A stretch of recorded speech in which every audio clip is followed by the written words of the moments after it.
ஓம் நமோ நாராயணாய நமக. யோகோ யோகவிதாம் நேதா பிரதான புருஷேஸ்வரக நாரசிம்ஹவபு ஸ்ரீமான் கேசவ புருஷோத்தமக. நான் பாலகோபாலா பக்தை லதா பேசுகிறேன். அனைவரும் சப்ஸ்கிரைப் பண்ணுமாறு கேட்டுக்கொள்கிறேன். நாம் இன்றைக்கு பார்க்க போகும் திருநாமம் 22வது திருநாமம். இது என்ன திருநாமம்னு பார்த்தங்கன்னா ஸ்ரீமான் அப்படின்றது திருநாமம். ஸ்ரீமான்னா என்ன? அழகானவர் அப்படின்றது மீனிங். அது சொல்லும் முறை என்னன்னு பார்த்தோன்னா ஸ்ரீமதே நமக, ஸ்ரீமதே நமக அப்படின்னு நம்ம சொல்லணும். இப்போ இந்த ஸ்ரீமதே நமகனுடைய கதையையும் நம்மளுடைய பெருமாளுடைய பெருமையும் பற்றி பார்ப்போமா? வாருங்கள், கடைசி வரை பாருங்கள். நமக்கே தெரியுமல்லவா, ஆழ்வார்களில் 4வது ஆழ்வார் யார்? திருமழிசை ஆழ்வார். நம்ம ஏற்கனவே பார்த்துருக்குறோம். இந்த திருமாலுடைய இவருக்கு என்ன ஒரு ஆசை பார்த்தங்கன்னா, அந்த திருமழிசை ஆழ்வாருக்கு ஒரு ஆசை இருந்தது. இவருக்கு என்ன ஆசைன்னு பார்த்தங்கன்னா, திருமாலுக்கு 10 அவதாரங்களும் அழகான போட்டி வைக்கணும். இந்த 10 அவதாரத்தில் யார் அழகானவர்னு போட்டி வைக்கணுன்ட்டு இந்த 10 அவதாரங்களையும் வரவழைத்தாரான் நம்முடைய திருமழிசை பிரான். அப்போ முதல் சுற்றில் பார்த்தோன்னா, முதல் சுற்று ஃபஸ்ட்டு நமக்கு வரிசையாக இருக்கும்ல, முதல் சுற்று, 2வது சுற்று, 3வது சுற்று. அந்த முதல் சுற்றில் பார்த்தோன்னா மத்ஸ்ய கூர்ம வாராக இந்த 3 அவதாரங்களும் முறையே மீன், ஆமை, பன்றி. இவங்க மிருக வடிவில் இருக்கிறதுனால மனித வடிவில் உள்ளவர்களுக்கான போட்டி இது. அதனால் அவர்கள் பங்கேற்க இயலாது என கூறி நிராகரித்து விட்டாராம். உடனே அடுத்தது பார்த்தோன்னா, நாரசிம்மருக்கு தலை நாரசிம்மர்னா நரசிம்மருக்கு தலை சிங்கம் போல் இருந்தாலும் உடல் மனித வடிவில் தான் இருக்குது. சரி, அவரை நிராகரிக்கவில்லையாம். அடுத்தது நரசிம்மர் முதல் கல்கி வரை உள்ள 7 அவதாரங்களும் 2வது சுற்றுக்கு போனாங்களாம். இப்படியே இருக்கும்போது 2வது சுற்றில் வாமனமூர்த்தி முதலில் தான் வந்தாராம்.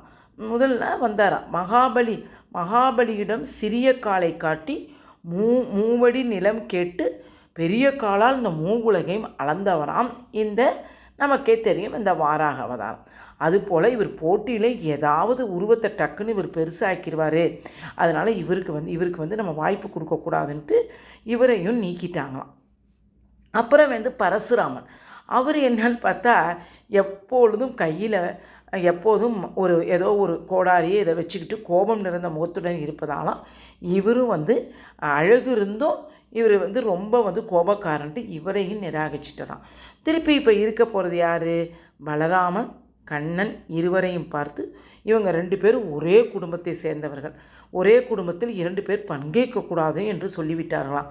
அதனால் உங்கள் இருவரில் யாராவது ஒருவர் தான் பங்கேற்க வேண்டும் என்று சொன்னவுடன் உடனே பலராமன் என்ன சொல்லிட்டானா, தன்னுடைய தம்பிக்காகவே கிருஷ்ணா நீயே இந்த போட்டியில் கலந்து கொள், நான் போய்விடுகிறேன் என்று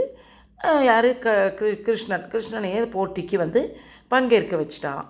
உடனே இறுதியாக இப்போ 3 பேர் தான் நமக்கு என்னென்னு தெரியுமே, நரசிம்மன், ராமன், கண்ணன். இந்த 3வரும் இறுதி சுற்றுக்கு போனார்களாம். இப்படியே பாருங்கள், எவ்வளோ அழகாக இருக்குது பாருங்கள் இந்த கதைகள்லாம். இது உண்டு, இந்நேரம் வரைக்கும் இது உண்டு. அது என்னான்னு சொல்கிறேன் பாருங்கள். இப்படியே 3வரையும் திருமழிசை பிரான் என்ன சொன்னார்? நரசிம்மர் தான் அழகு என்று தீர்மானித்தாராம். உடனே என்னன்னா, ராமர் அனைத்து நட்பண்புகளும் நிறைந்து பரிபூர்ணமாக மனிதமான வாழ்ந்து காட்டினவர் என்பது நமக்கு தெரியும். ஆனால் கண்ணன் கோபிகளை எல்லாம் மயக்கி அழகில் நிறைந்தவன் என்பது அதுவும் நமக்கு தெரியும். என்னன்னா ஆபத்தில், ஆனால் பாருங்கள் யார் அழகு என்பதை சற்றே உன்னிப்பாக கவனியுங்கள். யார் ஆபத்தில் யார் நமக்கு உதவி செய்கிறார்களோ அவர்களே நம் கண்களுக்கு அழகாக தெரிபவர். அவர் யார்? நமக்கே தெரியும்.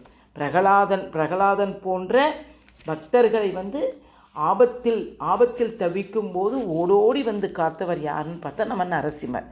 அதனால்தான் இவருக்கு தான் அழகு போட்டியில் முதல் பரிசு என்று கூறினார்களாம். உடனே அதுக்கு காரணம்னு பார்த்தீங்கன்னா, நம் கண்ணுக்கு அழகாக தெரிவார்கள். சிலவங்க கண்ணுக்கு அழகாக தெரிவாங்க. பெருமாள் திருமேனி உள்ள அனைத்து அங்கங்களும் அழகாக இருந்தாலும் அவரது திருவடிகளையே தான் நாம் கொண்டாடுகிறோம். யோசிச்சு பாருங்கள். ஏன்னா நமக்கு துன்பங்கள் நேரும்போது அவர் திருவடிகளையே நாம் நினைத்து கொள்கிறோம். அந்த திருவடிகளை நாம் கொண்டாடவும் செல்கிறோம். இந்நேரம் வரைக்கும் நம்ம பாதத்தை இந்த தலையில் ஜடாரி வைக்கிறதே அவர் வந்து பெருமாளோட திருவடி தான். அப்போ நமக்கு என்ன பாருங்கள், துயர் அரு சுடரடியான அந்த திருவடிகள் தான் நம்முடைய ஆபத்திலிருந்து நம்மளை காப்பாற்றுகிறது. எனவே அவைதான் மிகவும் அழகு. அதனால் ஆபத்தில் யார் ஓடோடி வந்து காப்பவரான நம்முடைய நரசிம்மர் தான் அவதாரங்களுக்கு அழகானவர் என்று கூறப்படுகிறது. அதனால்தான் அழகிய ராமன், அழகிய கண்ணன் முதலிய பெயர்களை நீங்கள் கேள்விப்பட்டிருந்தாலும் நரசிம்மர் மட்டும் அழகிய சிங்கர் என்று அழைக்கப்படுகிறது. அத்தகைய அழகானவராக விளங்குவதால் தான் நரசிம்மருக்கு ஸ்ரீமான் என்ற திருநாமமும் ஏற்பட்டுள்ளது. ஸ்ரீமான் என்றால் அழகானவன் என்று பொருள். அதாவது என்னன்னு பார்த்தாங்கன்னா, அனைத்து பெருமாள்களுக்கும் மகாலட்சுமி திருமார்பில் அமர்ந்திருப்பார்கள், நம்ம பார்த்துருக்குறோம். ஆனால் நரசிம்மருக்கு மட்டும்தான் மடியில் அமர்ந்திருக்கிறாளாம் நம்மளுடைய லக்ஷ்மி தேவி. ஸ்ரீமானான நரசிம்மரின் அழகிய முகத்தை கண்டுகளிக்க வேண்டுமென்றே அது நல்லாயிருக்கும். அது அந்த லக்ஷ்மி இப்படி அழகாக இப்படி திரும்பி பார்ப்பாங்க. அது எனக்கு ரொம்ப பிடிக்கும். அந்த நரசிம்மர் கோயிலில் பார்த்தீங்கன்னா லக்ஷ்மி எப்போதும் திருமால் முகத்தை பார்த்துக்கிட்டு தான் இருப்பாங்களாம். திருமால்மேல் இருந்தபடி காண முடியாதாம். அதனால தான் அவர் மடியில் அமர்ந்துக்கிட்டு அந்த நரசிம்மரையே பார்த்துட்ருக்கிற மாதிரி ஸ்ரீதேவி அமைந்திருக்கிறார். அந்த அழகிய சிங்கரை தியானித்தபடி சகஸ்ரநாமத்தில் 22வது திருநாமமே ஸ்ரீமதே நமக என்று ஜெபம் செய்தால் அழகிய சிங்கர் நம் உடலையும் உள்ளத்தையும் அழகாக்கி அருள்வார். ஆக்சுவலி எங்களோட மிஸ் எல்லாம் சொல்லியிருக்காங்க, இந்த அழகிய சிங்கர் கோயில் திருச்சிக்கு அருகில் எங்கேயோ அந்த சமயபுரத்துக்கு பக்கத்தில் தாம்மா இருக்குது, நீ போயிட்டு வான்வாங்க. நானும் இதை போகவே முடியல. இப்போ தான் இந்த அழகிய சிங்கருடைய இந்த கதையை படித்ததற்கு பிறகு, இதை கேட்டதுக்கு பிறகு கட்டாயம் நெக்ஸ்ட் டைம் நான் கட்டாயம் போவேன்.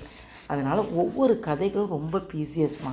அதனால் எல்லாரும் நம்ம இந்த ஸ்ரீமதே நமக என்று சொல்லி நாமளும் அழகையும் அறிவையும் உள்ளத்தையும் பெறுவோம். ஓகேவா? பிடித்திருந்தால் லைக் பண்ணவும், ஷேர் பண்ணவும், கமெண்ட் பண்ணவும்.